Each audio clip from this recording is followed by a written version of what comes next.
Hello, coucou, bonsoir, ici Nicole depuis Terre du Sud pour la Minute du Docteur M. Et oui, je reprends la Minute du Docteur M et je me suis installée à côté de Bouddha parce que j'ai besoin d'aide. J'ai besoin d'aide pour arriver à faire une Minute du Docteur M qui ne dure pas 10 minutes.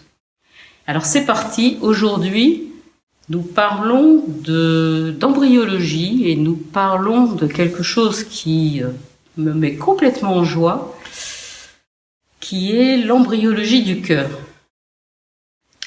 Alors, je vous rappelle un petit peu le contexte. 2 cellules, un ovule, un spermatozoïde, qui se rencontrent d'aventure et qui créent ensemble,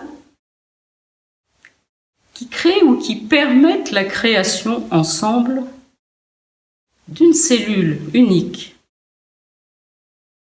Cette première cellule souche qui va se multiplier, qui connaît tout, qui a la connaissance totale, qui porte l'univers en elle, et qui va se déployer et qui va faire un foie, des reins, des cheveux, une bouche, des oreilles, une jambe, enfin 2 jambes.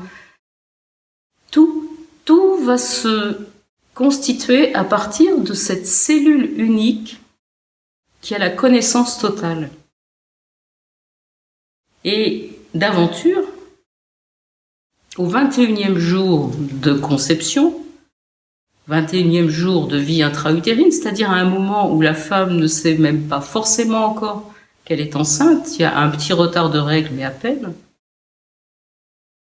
Au 21e jour, nous sommes à un stade où l'embryon est encore peu développé et il y a un bourgeon qui va former le cœur. Et cet amas de cellules qu'on appelle ce bourgeon qui va donner le cœur, il n'est pas encore développé, c'est pas encore du tout le cœur tel qu'on le connaît avec ses cavités, c'est juste un petit amas de cellules et c'est surtout pas une pompe. Et au 21e jour de vie intra-utérine, ce cœur est extrêmement proche du bourgeon qui va donner le cerveau. Ils sont pratiquement à touche-touche. Et ça va avoir une importance extrême après dans le développement et du cœur et du cerveau. Et au sein de ce bourgeon fait de plusieurs cellules, il y a une cellule et une seule qui va commencer à battre.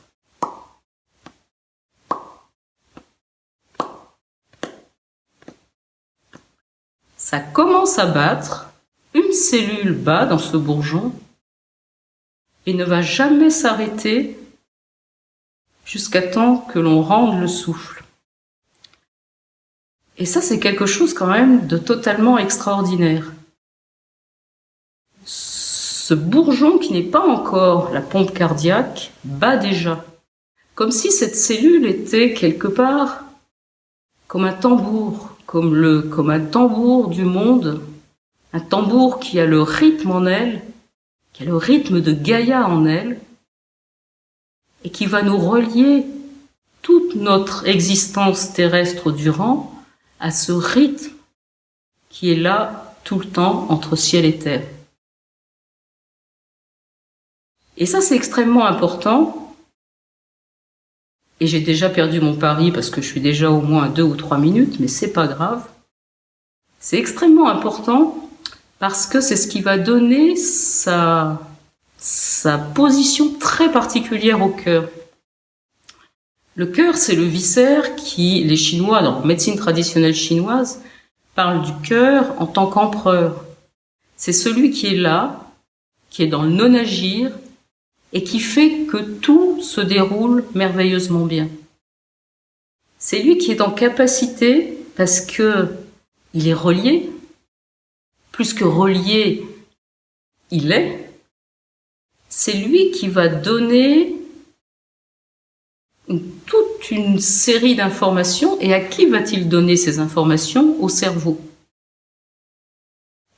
Et là, je vais m'arrêter là, parce que quand j'en arrive là, moi, ça me donne des frissons et je me dis que... Et pourtant, j'ai 40 ans de médecine derrière moi, je devrais avoir l'impression d'avoir tout compris. C'est exactement le contraire. On n'a rien compris du tout. Je vous laisse imaginer quand même ça, c'est assez extraordinaire. Une cellule qui préexiste au cerveau, qui petit à petit va s'en éloigner avec le développement de l'embryon puis du fœtus, et qui va rester en connexion très forte avec le cerveau, mais aussi avec l'ensemble des viscères de l'organisme, et qui va être capable d'imprimer des variations très très légères pour maintenir l'homéostasie, quelles que soient les conditions, et ce, à l'ensemble des tissus et des systèmes et des cellules de l'organisme. Et là où ça devient, moi ça me fait sourire et j'aime bien terminer là-dessus, c'est que donc cette petite cellule qui a impulsé le rythme de Gaïa dans ces êtres vivants, qui préexistent à l'ensemble du développement des viscères, eh bien, le cerveau n'est pas en capacité de comprendre d'où elle tient ce rythme qu'elle impulse invariablement, mais dans une adaptation qui fait la vie tout au long de notre existence. Voilà, je vous souhaite une très très belle soirée et je vous dis à demain pour une nouvelle vidéo.